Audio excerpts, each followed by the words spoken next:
La femme découvrit soudain, stupéfaite, que la petite fille de 9 ans qu'elle hébergeait faisait encore pipi au lit. Kate s'attendait à une réprimande sévère.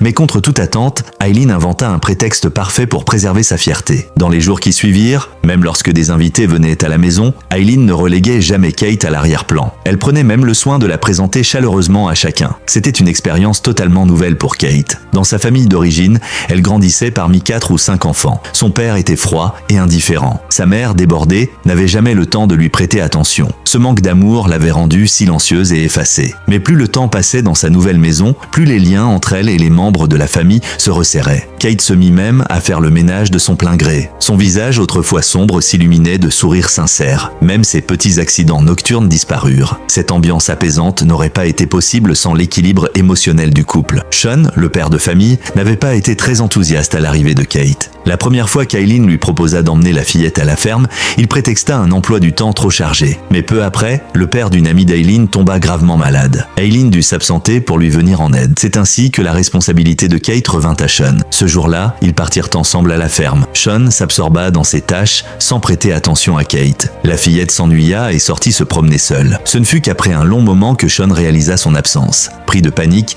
il la chercha partout. Il finit par la retrouver dans une étable. Submergé par l'inquiétude, Sean éleva la voix sans le vouloir. Cela réveilla de mauvais souvenirs chez Kate. Peinée, elle s'enfuit sans un mot. Sean se sentit coupable et maladroit. Il ne savait pas comment lui présenter des excuses. Finalement, il déposa un petit biscuit et repartit sans dire un mot. C'était sa manière à lui de dire pardon. Jamais auparavant, Kate n'avait reçu d'excuses de la part de son propre père. Ce simple geste réchauffa son cœur. Elle rangea précieusement le biscuit, puis elle revint à la ferme pour l'aider dans ses tâches. Sean fut surpris de la voir revenir ainsi. Ils ne dirent rien, mais leur regard suffisait à sceller leur réconciliation. À partir de ce jour, Sean emmena souvent Kate avec lui. La fillette, autrefois muette, se mit à parler sans arrêt. Elle posait 1000 questions sur tout ce qu'elle voyait. Sean finissait par lui donner du travail pour la faire taire. Aucun enfant ne naît silencieux, certains apprennent simplement à se taire dans les mauvais environnements. Sean inventa un jeu de course avec Kate. Elle devait courir chercher les lettres dans la boîte aux lettres au bout de l'allée, puis calculer le temps qu'elle mettait pour l'aller-retour. Devant elle s'étendait une route bordée d'arbres, baignée de lumière. Derrière elle, un père protecteur et bienveillant. En courant, Kate découvrait